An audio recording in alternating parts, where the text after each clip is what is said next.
Awesome. Before I begin, I would like to check to see if my sound and my positioning of my camera is acceptable to the judges of this court. Yes, thank you. Awesome. And I would also ask who will be serving as Chief Justice today. I will be Chief Justice today, Counsel. Thank you.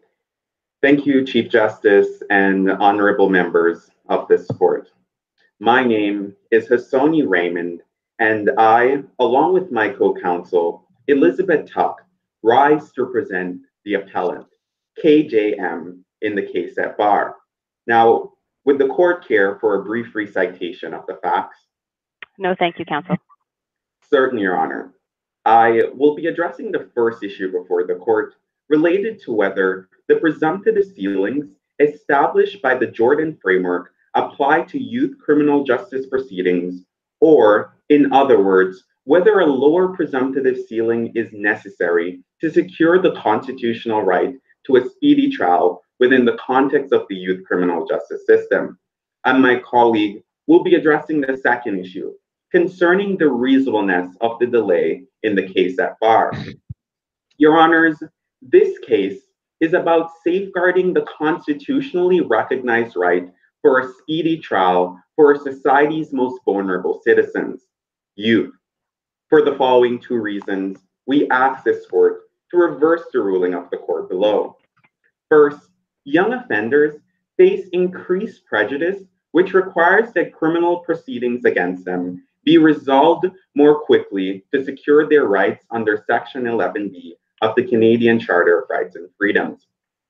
Second, the below the ceiling test is ill-equipped to address this enhanced need for timeliness within the youth justice context. Thus, a separate and lower presumptive ceiling is necessary. I'll be addressing each of these points in turn, beginning with my first point relating to the increased prejudice faced by young people within the criminal justice system. The courts have long recognized the increased need to expedite youth justice proceedings due to the enhanced prejudice they face within the criminal justice context. As the majority... Sorry, I've got a question about that. If there was, in fact, some type of legal directive from Parliament for us to expedite these proceedings, would they have not just written the act thusly? Like, why didn't they just write, it should be 15 months in youth court in the act? That would make our lives a lot easier. What you're proposing is that we take a guess at what Parliament might have meant when they said it should be faster. Yes, Your Honor, and to address your question, it's because the role of this court is to interpret the law, and Parliament gave deference to this court, and therefore it's in this court's jurisprudence, or jurisdiction rather, to set the presumptive ceiling that they see necessary. And we would agree that the 15-month ceiling, as you've pointed out, Justice Phillips, would be appropriate to accommodate this enhanced need for timeliness, because Counsel, what's so important about those 3 months, the difference between 15 months and 18 months? What's so essential? I mean, why does that make a difference? And just to piggyback off my co-justice's question, Counsel, what about the below ceiling test? Doesn't the below ceiling test effectively do what you're asking for at the end of the day? Respectfully, no, Your Honor. And the 3 months difference to address Chief Justice Martin's question is significant in protecting youth and preventing some of the psychological impact on young people. However, that is just a suggestion based on the specific facts of this case.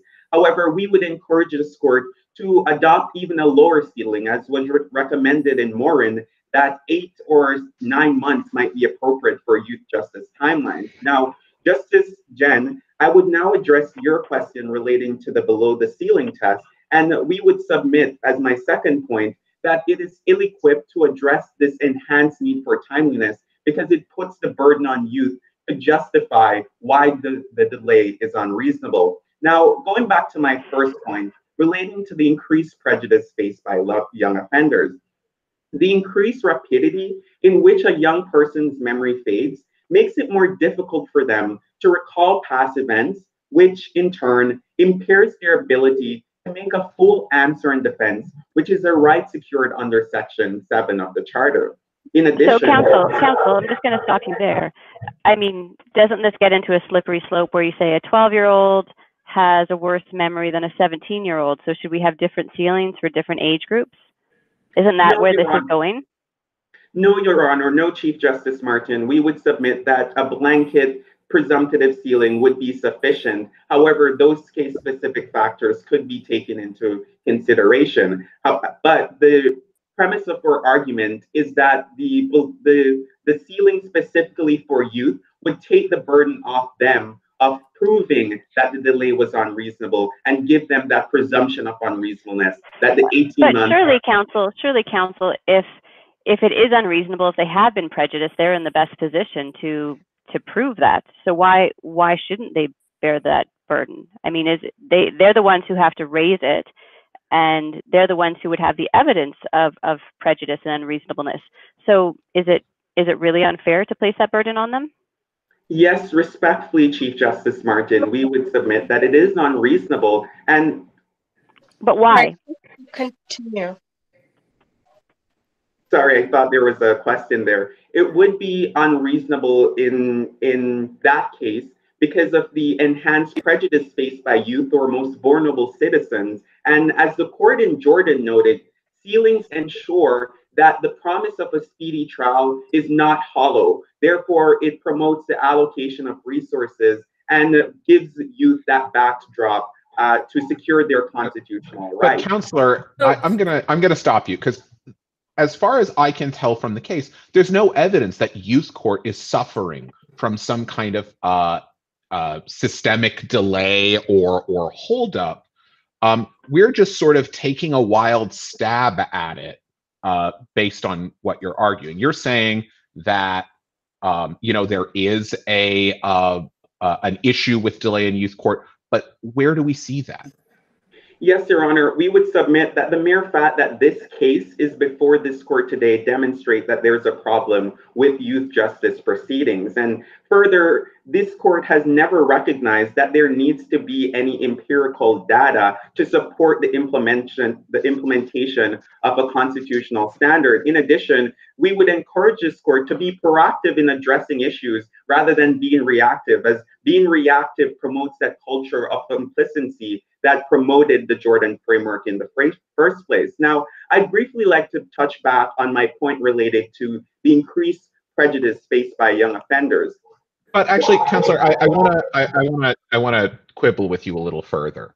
So we've been here before. We had an older framework that addressed a wider range of possible outcomes, the Moran framework, but it didn't work. That's why Jordan was put in place in the first place, to do away with a lot of the complicated figuring out. Why should we, what you're really asking us to do, in my opinion, is return to a previous framework that didn't work? Why should we do that? Respectfully, Your Honor, we would disagree with that characterization of the issue and submit that this court has recognized that multiple ceilings might be necessary in some situations, such under the Jordan framework, the court has established two separate ceilings, recognizing the realities and the differences between the provincial courts and the federal courts. Now, this is important. Counsel, just because there's two ceilings doesn't mean that there needs to be 10 ceilings. I think we're just opening up the floodgates here to something very dangerous that effectively Jordan was trying to fix just by having two ceilings, and that is it. There's clearly an issue when it came to Moran. Yes, Your Honor, and we would recognize that Moran was a complicated framework, and we would caution this court from ruling that a lower presumptive ceiling for youth would muddy the waters, because we would submit that youth are the only ones. It wouldn't be 10 ceilings. We're merely submitting today that one specific additional ceiling should be implemented for youth specifically, because they're the only ones with a compelling enough interest to establish a second ceiling, as established by Parliament's enactment of the YCJA and Canada's international commitments as a party to the Convention of the Rights of the Child. And as but then what happens when there's other vulnerable groups? Aren't we going to be back here next year arguing the same thing, saying this is a vulnerable group, they should have their own separate ceiling? Doesn't it just get into a splintering of society? And And as my friend just said, we would have 10 ceilings because there are always exceptions. Respectfully, no, Your Honor, and we would disagree with that argument that might come forward by the appellants that this would open up the floodgates, as we submit that youth are the only individuals or the only people with a compelling enough interest to enact a lower constitutional standard. No other marginalized... Counsel, if I may, how do you reconcile that with the fact that there's a separate piece of legislation that governs individuals with mental health issues, as well as a separate piece of legislation dealing with controlled drugs and substances? So there's already two different, what you've labeled as vulnerable groups, which Parliament has designated to be governed by separate pieces of legislation. Wouldn't they be entitled to their own separate ceilings as well? Respectfully, no, Your Honor. While their concerns should be accommodated within the Jordan framework, we submit that they would not have a compelling enough interest for them to not their, because this court has consistently recognized, and Parliament has consistently recognized, that youth are the most vulnerable within our society. Thus, where do you get that argument from, that they're more vulnerable than individuals, for example, with mental health issues or those suffering from addictions? Where's the case law to support the hierarchy that you're describing? Your Honor, it was not explicitly outlined. However, the majority, specifically Justice Moldaver, did highlight that youth are the most vulnerable in our society. And the usage of the word most demonstrates that they would be at the top of this hierarchical vulnerability pyramid. And this is why Justice Moldaver might have said that for sure, but he disagrees with your entire position here, counsel, as evidently seen in the majority's decision in the case at bar. What say you to that? Yes, Your Honor, we would agree with his contention that youth are the most vulnerable, but disagree with how he prescribes that their delays be remedied, which is under the below the ceiling test, which leads me to my second merit that I'll briefly address, that the below the ceiling test is ill-equipped to address the enhanced need for timeliness because A, the below the ceiling test puts a heavy burden on youth or society's most vulnerable to demonstrate that their delay was unreasonable, thus removing that presumption of unreasonableness that adults enjoy. I see my time is about to expire. I see my time has expired. May I? Yes, if you could just take a moment to wrap it up, please, counsel. Thank you, Your Honor. In sum, the below the ceiling test set out in Jordan is not capable of recognizing young persons' differential tolerance for delay and asking youth or most vulnerable to prove special circumstances to show that their delay below the ceiling unreasonable imposes a disproportionately high burden on them. And it is for these reasons we ask the court to side with the appellants today. And barring no further questions from the bench, I'll now yield the podium to my co-counsel to continue arguments on behalf of the appellants. Right. Thank you, Mr. Raymond. Thank you, Ms. Tuck, when you're ready.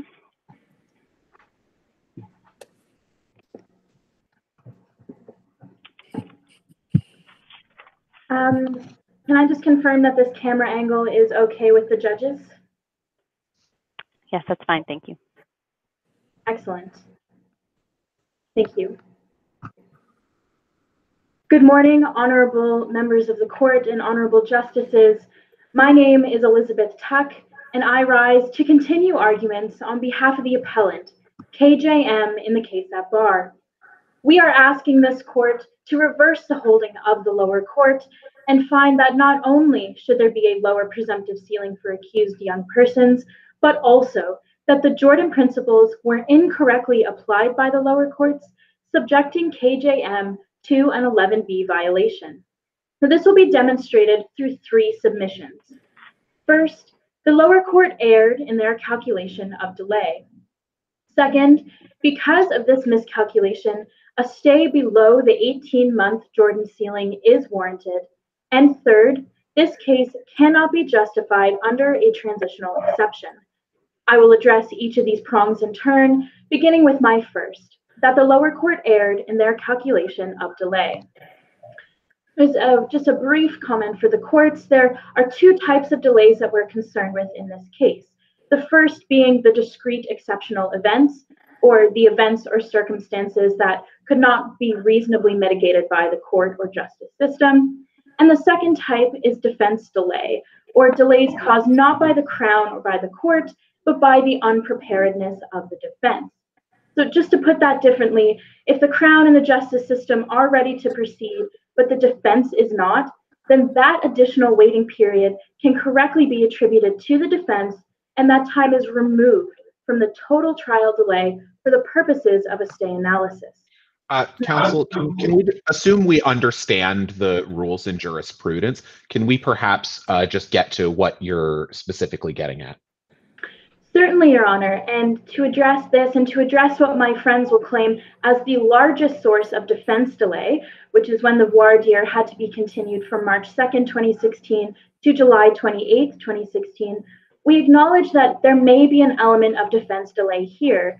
However, there has been no consensus from the previous courts around how much of this 5-month time period should correctly be attributed as such. You're right, counsel. There is no consensus, but surely there must be some variety of delay. I mean, this is, in my opinion, textbook defense delay. There was a hearing date.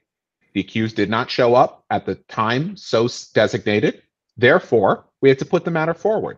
That's textbook. Yes, Your Honor, and we do recognize that K.J.M. did arrive late to his scheduled court appearance and that this did cause delay. And we agree with the lower courts that attributing the full 5 months of delay is overly onerous. But, Your Honors, we further propose that the imprecision of using the language of 2 to 3 months, attributing that type of delay, is also inappropriate. Your Honor, what do you say is appropriate? Yes, Your Honor. We would advocate for 2 months, the lower end of the spectrum. But why? Why is that more reasonable? Yes, Your Honor, and there are 2 reasons why this is more reasonable. First is because the imprecision of using the language of 2 to 3 months can be potentially dangerous, as 1 month over the Jordan threshold still triggers that presumption of unreasonableness. And this court should not... Aren't you doing the exact same thing as by pulling out a number? You're pulling a number from thin air. You're pulling out the number, oh, we should do the lower end of 2 months, but you're doing effectively the same thing that I assume the Crown is going to posit to this court today. And actually, further, Counselor, I'm just going to quibble on some math here. Yes. 18 months and 28 days, less 2 months is 16 months and 28 days, which is, the last time I checked, less than the 18-month Jordan ceiling. Yes, Your Honor, and I will address each of these questions in turn. First, Your Honors, we posit that this is not simply pulling a number out of thin air, as the lower courts did recognize 2 to 3 months. We posit that we should assume the 2-month position, as in this case, we are dealing with youth or vulnerable persons. And in this case, Your Honor, it is very likely that But doesn't that just encourage every young person to show up late for court? If they're always going to get the benefit? Certainly not, not, a dangerous precedent? Certainly not, Your Honor, as we're not arguing that no defense delay should be attributed, as we recognize that he did show up late. However, for young persons who may not be in control of their transportation themselves, for example, in this case, it is appropriate to go with the 2 months. But to address your question, Justice Phillips, around, in this case, that the 2 months would still bring it below the Jordan ceiling of 18 months, we recognize that in this specific case, it may not make a difference in terms of onus, but we caution this court against accepting an unspecified amount of time, because in other cases, that 1 month could make a large difference. In fact, it could shift the burden to be either on the youth person or on the Crown, as my co-counsel has elaborated.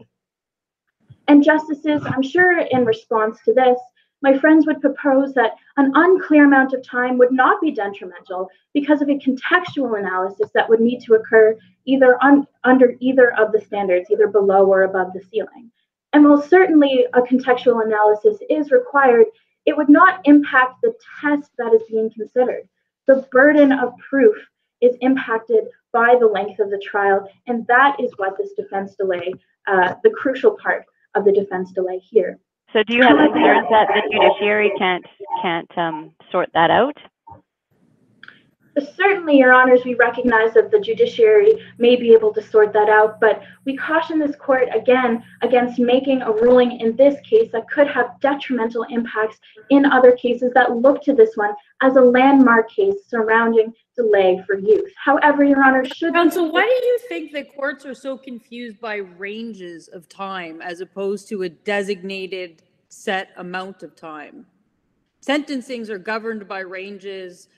There's a great deal in the law that's governed by ranges, which of course you're talking about the contextual approach to an analysis, which quite frankly requires a range. So help me reconcile the two differences in your argument.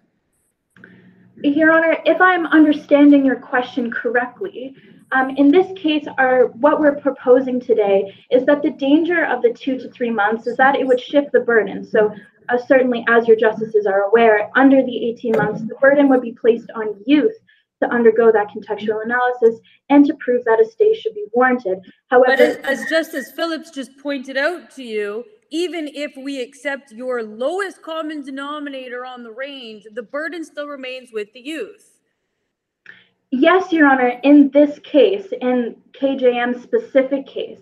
However, in other cases, it may be impactful. So we are in all criminal cases, the governing factors are generally ranges. So I'm asking you why a range you say is unconstitutional such that we should reverse the Supreme Court of Canada's decision. Why is a range in general inappropriate in this context?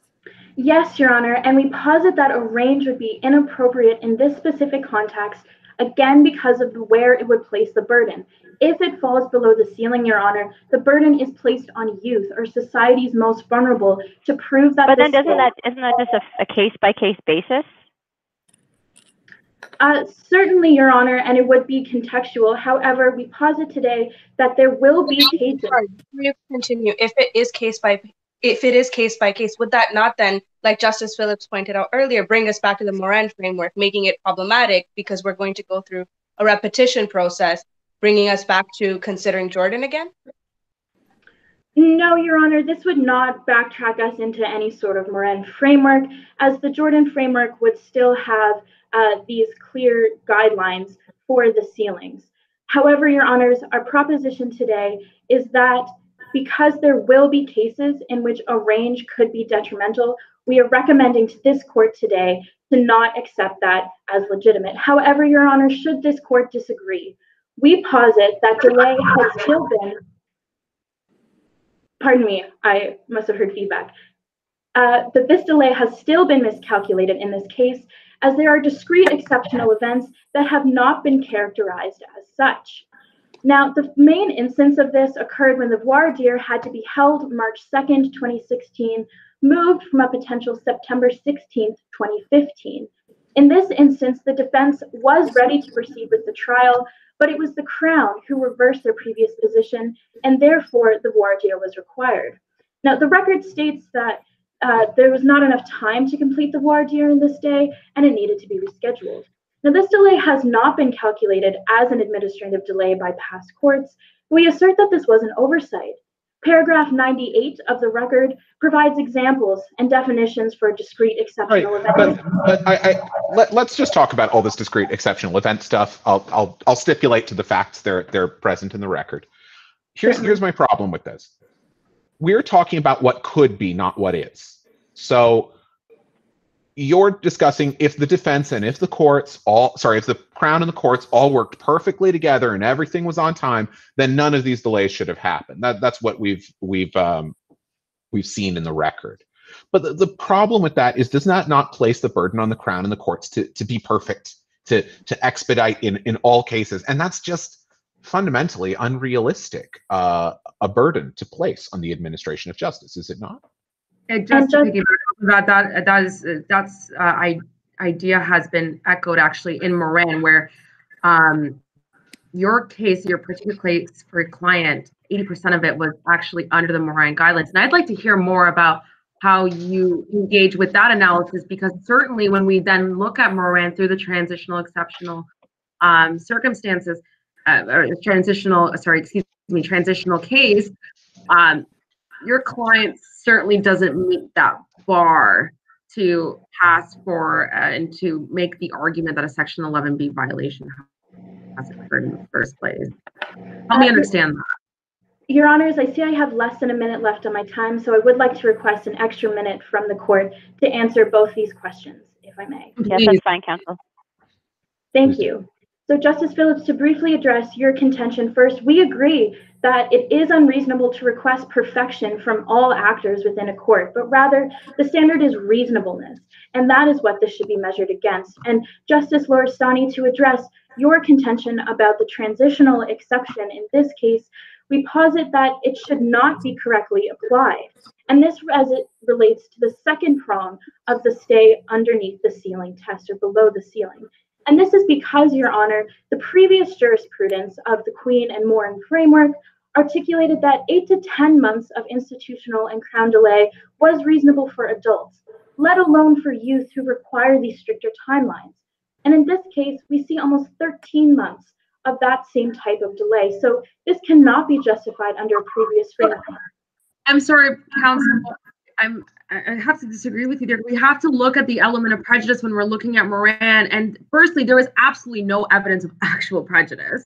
And even when I try to look for prejudice that can be inferred, the only thing working for your client here is realistically his age. I mean, even with respect to pre-detention or pre-trial detention, he only served, I think he only was in jail for 9 days. Yeah, about a week. Yeah, like, seriously.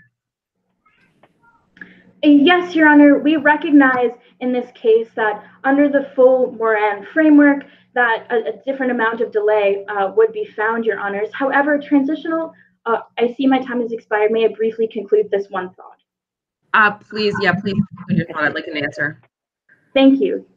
Your Honor, transitional exception should not apply even though the trial was relying primarily on the Moran framework, as there has been no demonstration on the facts from the respondents that this timeline, in fact, would have been reasonable under Moran. We cannot simply accept the general statement that the burden was more onerous without an explanation of what that test was and that this timeline would still be reasonable. Barring any further questions, I will yield the podium to my friends. Thank you. Thank you, counsel. The respondents, whenever you're ready.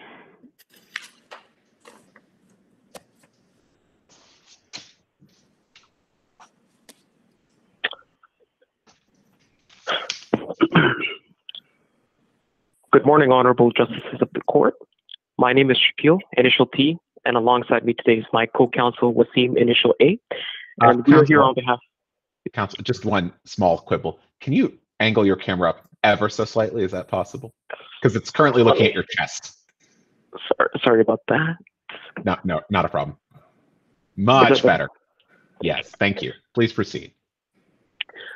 We are here on behalf of the respondent, the Crown in this matter, and we are requesting the Supreme Court of the Lions Cup to uphold the lower court's decision and dismiss this appeal. There are 3 submissions that we will be presenting before the court today.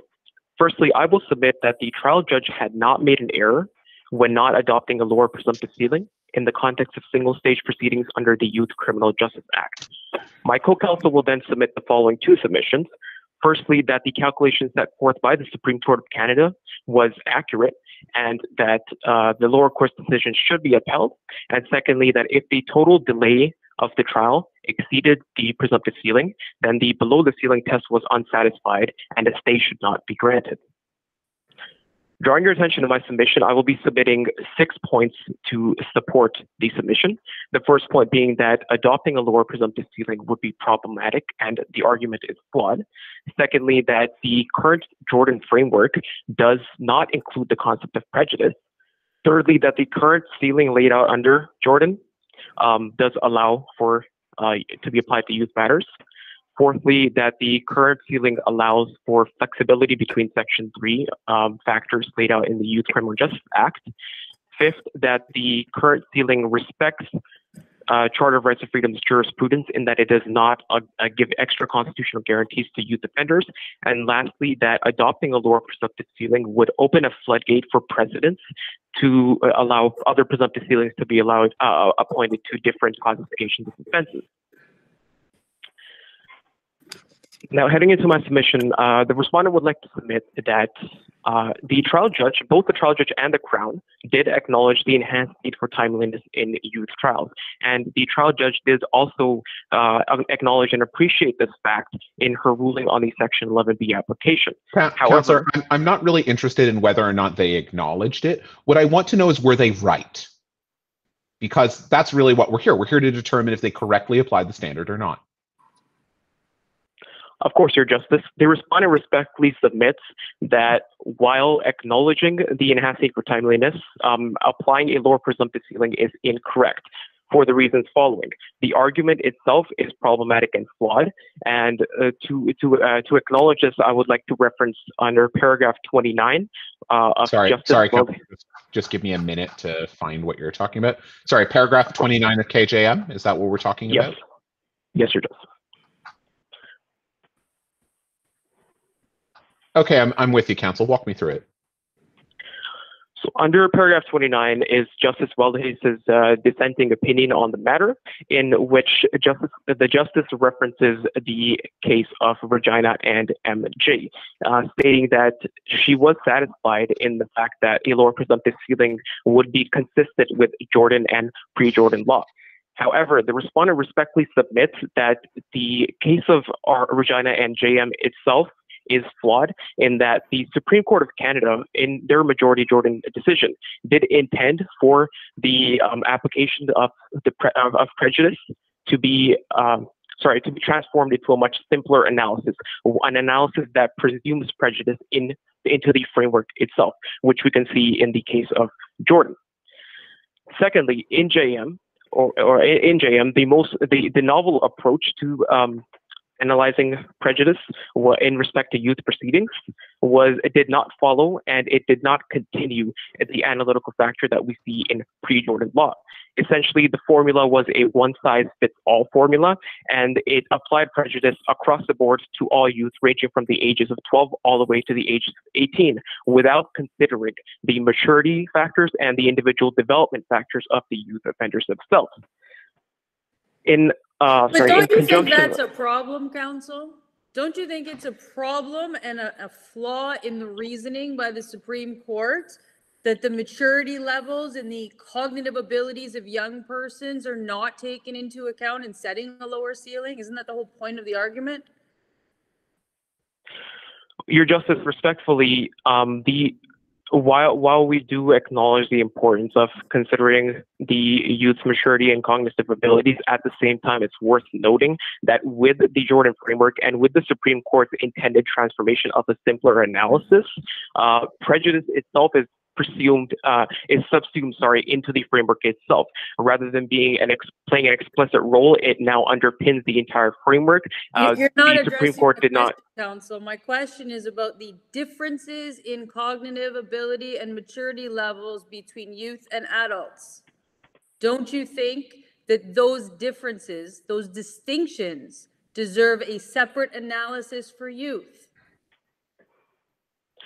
Your Justice, respectfully, no, we do not. We submit that those factors do not deserve their own analysis. It's essentially for the fact that the Youth Criminal Justice System was created keeping those factors in mind, and the Youth Criminal Justice Act also. How do you reconcile with the fact that everybody agrees that youth are to be treated differently? I mean, I don't think that is at issue, or is it? Sorry, could you just repeat the last part of the question? Well, everybody, the case law, the government has always treated youth differently. My friend has just pointed out that, and you've said no, cognitive ability doesn't deserve special consideration in this framework. So how do you reconcile it with the overwhelming body of legislation and case law that says, yes, these individuals are to be treated differently because of their cognitive abilities and their youth? Well, Justice, respectfully, going back to the Youth Criminal Justice Act, there are several factors, objectives, and principles that have been laid out in the Youth Criminal Justice Act itself to compensate for this very fact that youth do have different cognitive abilities. They do deserve to be treated differently. And using those objectives as factors rather than constitutional guarantees allows the system to both not apply different constitutional guarantees for youth than it does for adults, while also keeping in mind the differences between young offenders and adult offenders. But Counselor, I'm going to quibble with you again, because I think the logic of that is a little bit flawed. Like, the Constitution is designed not just to lay out a principle, but to give effect to those rights. The 11B is the right to be tried within a reasonable time, but we have to, as a court, give effect to that. Parliament clearly intends for youth matters to proceed more expeditiously than adult matters. That is obvious. The Constitution also lays out that there's this right. So don't we have to, as the court, decide on what will effectively represent giving that right, rather than saying, well, the YCJA is good enough, because the Constitution trumps the YCJA. And also to piggyback off of my brother Justice's question, ultimately, shouldn't Parliament's intent in the separation of the two distinct criminal justice systems, one for adults and one for youth, be a significant consideration for two separate ceilings then? One that Jordan obviously could not accommodate for, because if it could, it would not be before this court today. And also, just to add on, the idea that we're talking about is the right to a reasonable trial in a reasonable time.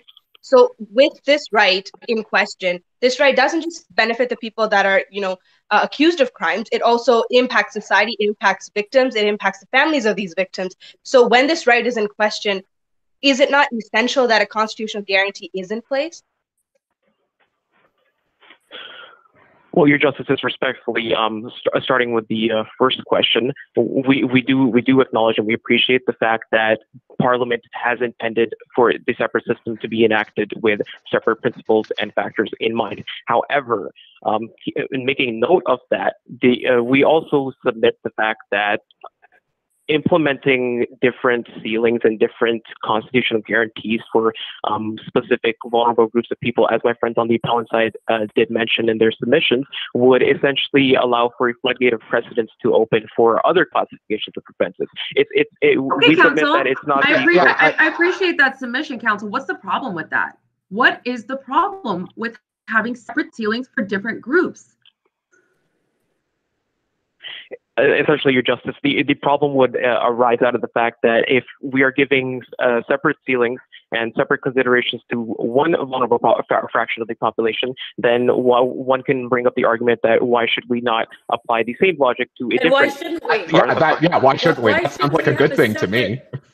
Why shouldn't we have a separate ceiling for people who are struggling with mental health issues to give clarity to the lower courts on what should govern those courts, especially in consideration of people with mental health issues or addiction issues, both of whom, by the way, are governed by separate pieces of legislation? Well, Your Justices, while we do agree with the fact that they do have different pieces of legislation to govern them, applying different presumptive ceilings would essentially bring up the argument of this group now has a different presumptive ceiling. This group now has a different presumptive ceiling. Where does that pattern end up stopping? For example, why I would is that like a to. problem? Wherever we decide, Counselor. Doesn't that give clarity, Counsel? Why is that a problem? Essentially, for example, one can bring up the argument of the distinctions between custodial and non-custodial cases, as well as the further distinction of non-custodial cases being separated. That has absolutely nothing to do with the distinction between vulnerable groups. You're talking about sending people in general to jail versus having a separate ceiling to give clarity to those with mental health issues versus addiction issues versus youth.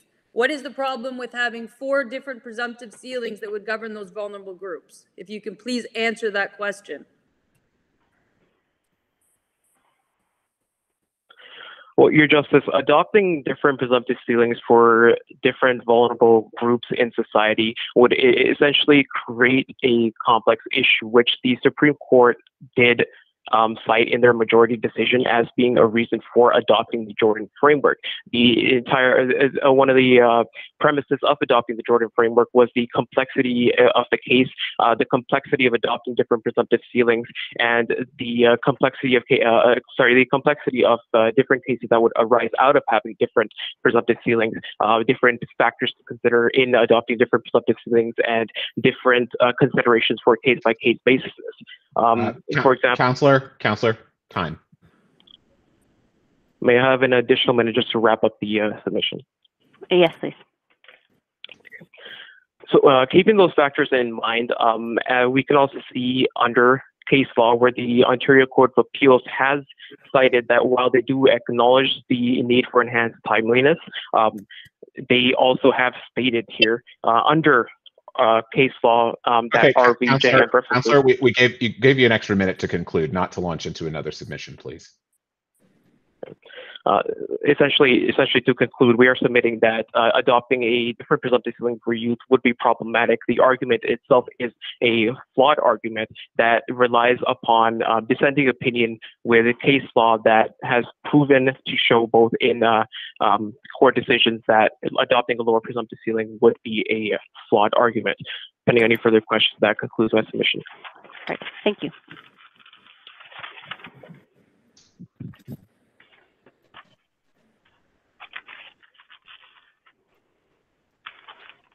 Counsel, whenever you're ready. Yes. I want to ask if my audio and visuals are fine. Yes, they're fine. Okay. Thank you, Justice. To reintroduce myself, my name is Waseem, first initial A, and today I will be representing the respondent in this matter. I will be presenting two submissions in which I will outline how the calculation of the delay set forth by the SEC were accurate, and secondly, that the factors in the below the ceiling test do not allow for a stay to be granted. Drawing your attention to my first submission regarding the calculation of the delay set forth by the SEC, and to support my submission, I will first submit that as a direct result of the actions of the accused, the court and Crown were forced to adjourn. And secondly, that the majority in SEC were right in characterizing the transcript error as a discrete exceptional event. So firstly, on March 2nd, 2016, as you know, the appellant was delayed by... Well, I'll stipulate to the facts, Counselor. I actually want to come to this discrete exceptional circumstance. Because it seems to me that transcript delay, by definition, is administrative delay. It's an administrative matter that the courts do all the time, and there was a screw-up. The screw-ups do happen, but the state must bear the burden of the screw-ups, not the accused. And just actually, just to piggyback off of my brother Justice's question, with respect to the administrative nature of that error, shouldn't deference ultimately even be owed to the trial judge as it happened in her court, in her jurisdiction, and with respect to her finding that the unavailability of the voir dire transcript actually does count towards institutional delay? Why are we now all of a sudden characterizing it as something that it clearly is not? Okay. May I have a minute to consult my, not a minute, a moment to consult my notes? No, it's fine. So, So firstly, I'd like to talk about the rationale for delay defense in the first place. The delay defense is No, counsel, myself and my brother Justice have asked you specifically about the discrete, or what the Supreme Court characterized as a discrete delay when it came to the voir dire transcript. I'd like to figure that out first before we move on to the defense delay. Okay, I think that's the most important thing here. Okay. So for the discrete exceptional event, it's not essentially being excused or for any reason. When Jordan was released, it was released to battle the nature of complacency that we see in courts today. And what we accepted with this was that that the court doesn't run always very smoothly. It's not a well-oiled machine, and mistakes do happen, as Justice Phillips said. So why is it fair for a teenager to bear the brunt of that when he's not given the same benefit of the doubt for showing up late? Like, why is it fair that he bears that brunt? As I was saying before, defense delay is deducted just so no, but again, going back to the transcript delay, why is it fair that the accused teenager be essentially prejudiced because the court couldn't get its act together? And because the judge went on vacation. Well, what would you like me to address first? Discrete. Your dealer's choice, counsel. Just do decide. Yes. Okay, so for the discrete exceptional event, it's not that it's being favored and that is an excuse for the Crown to get their act together and stuff. It's mostly to take into consideration that this is a transitional case. In an ideal world, everything would run smoothly and discrete exceptional events would not be there. But because we still have that culture of complacency, no way addresses the question before you of why an error in typing of a transcript requested by the judge should prejudice the accused young person. That's the question. You want us to accept that the young person should bear the onus of this administrative error, and you are being asked why. Okay. Our rationale for this is that if all discrete exceptional events were not subtracted from the delay, we would end with a system that is constantly granting stay of proceedings based on the fact that the justice system makes mistakes. And we Counselor, oh, sorry, go ahead. I was just going to say, doesn't this just perpetuate an inefficient system? Well, shouldn't we be more aspirational with our justice system? So yes, we should be, and that's what Jordan is trying to achieve. We're trying to get away from the culture of complacency, and that's what it's trying to achieve. And that's why we moved away from Moran, because it was complex. And also the fact that until this culture of complacency is eradicated, we cannot move away from deducting institutional and discrete exceptional events from trial proceedings, because they would because it would result in a lot of stays being entered, which isn't realistic. Right, but Counselor, I guess what we're really asking is, what is your legal authority for making that statement? What makes the transcript error a discrete exceptional event versus a delay in court booking, let's say? Why is that discrete and exceptional? So my authority for that is in Jordan.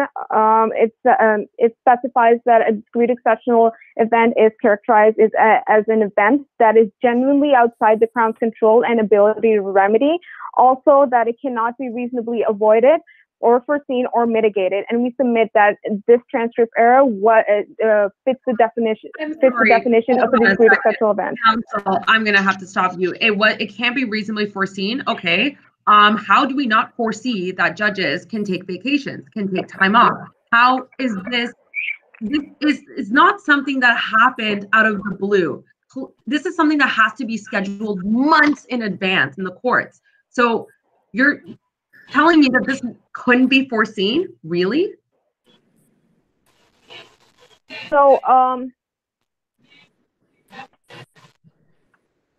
can I have a moment to indulge in my thoughts? Okay. Yeah, you see me, of course. Thank you, Counsel.